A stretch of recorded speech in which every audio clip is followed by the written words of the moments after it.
ini saatnya aku berhenti, karena kalau dilanjutkan masalah.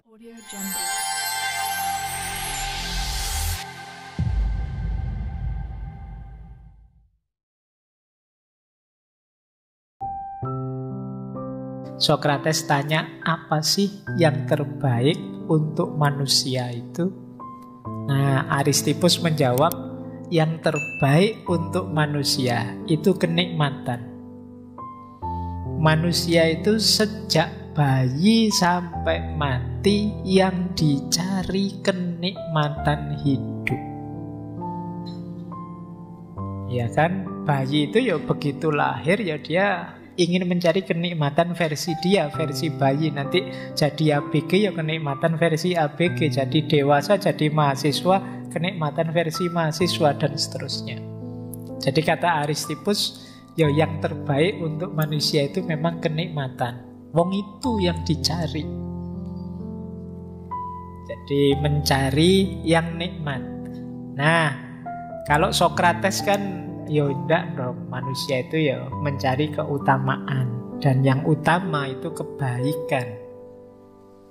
Nah, tapi kata Aristippus, ya kebaikan itu hakikatnya ya kesenangan tadi, kenikmatan. Orang itu menganggap baik yang dia anggap menyenangkan. Bahkan akal itu kerjanya apa? Mencari yang paling menyenangkan dalam hidup dan menghindari yang akan menyulitkan dia.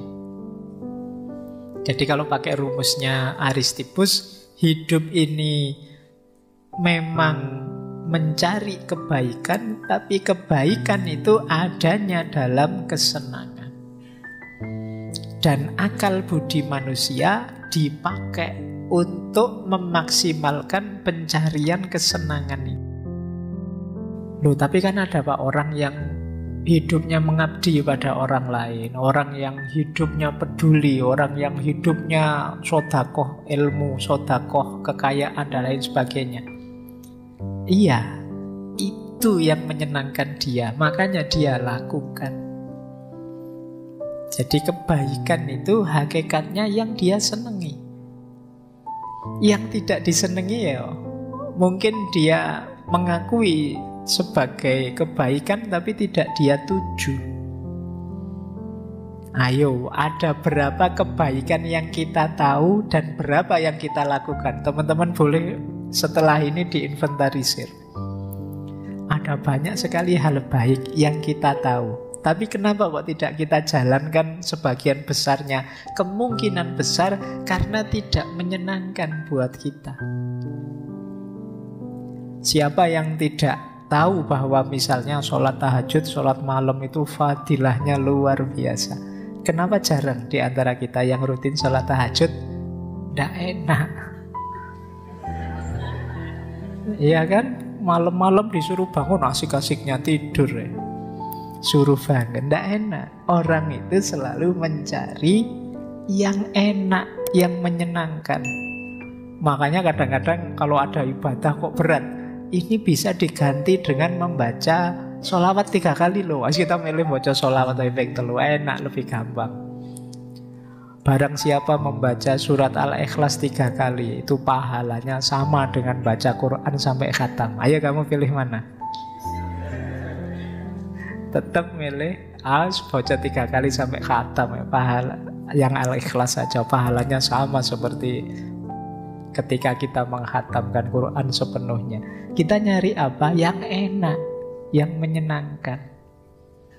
Jadi itu fitrahnya manusia, kata Aristippus. Jadi yang terbaik untuk manusia apa? Ya yang menyenangkannya. Ya, meskipun kadang-kadang yang menyenangkan versiku dengan versimu mungkin beda. Bagi mahasiswa yang rajin, dosen masuk itu menyenangkan. Ya kan? Bagi mahasiswa yang malas, dosen masuk itu menyebalkan. Dosen kok rajin men, sekali-sekali sekali-sekali ya kosong gitu loh. Nah, orang selalu nyari yang menyenangkan dirinya. Nah, dilanjutkan oleh Aristippus, senang itu sekarang. Jadi bukan kemarin, bukan besok. Kayak tadi loh, mungkin kalian tahu kok sebenarnya kalau sholat tahajud itu besok di akhirat kita dibangkitkan dalam kondisi mulia dan sebagainya. Ketika itu besok, kita tidak menganggap itu kesenangan. Apalagi yang kemarin. Kita itu selalu mencari kesenangan sekarang, saat ini. Kamu itu mbok yo rajin belajar biar nanti cepet lulus. Nah, kalau ketika ada kata-kata nanti ini kita tidak terlalu tertarik. Tapi coba kamu rajin belajar, nanti tak kasih bonus HP terbaru wes. Nah, itu seneng sekarang. Maka terus kamu rajin belajar, sekarang kamu gerak. Makanya kadang anak-anak kecil itu kalau biar dia tidak males kan kita tawari, ayo belajar nanti jalan-jalan, nanti tak kasih hadiah ini, hadiah itu. Dia mesti terus tergerak, semangat. Kenapa? Sebentar lagi dapat kesenangan. Jadi kesenangannya sekarang. Tapi kalau kita, ayo kamu belajar yang rajin, besok kalau kamu besar, maka dia males, besok masih lama. Dia pinginnya seneng sekarang. Maka kesenangan itu sekarang, kata Aristippus. Bukan kemarin, bukan besok. Jadi tidak bisa disebut kesenangan kalau itu kemarin, tidak bisa disebut kesenangan kalau itu besok. Kemarin sudah lewat, besok masih belum jelas. Yang jelas senang itu ya sekarang. Makanya nyuruh orang sabar itu kan berat. Sabar saja ya, besok kamu mesti menemukan kesuksesan. Itu karena besok ya beratnya luar biasa. Coba langsung kamu sabar aja, sekarang nanti kamu sukses. Itu mungkin semua orang mau sabar. Tapi karena lama dan besok-besok sulit menggerakkan orang. Bahwa kesenangan itulah yang menggerakkan orang. Nah, meskipun begitu, Aristippus punya konsep bahwa kesenangan itu sendiri ada batasnya. Kita juga harus ngerti batasnya seneng. Kalau tidak, yang semula seneng bisa berubah jadi malapetaka, menyusahkan, menyulitkan. Jadi kata Aristippus, yuk kita mencari kesenangan. Kalau sudah dapat kesenangan, kita harus mampu mengendalikan diri.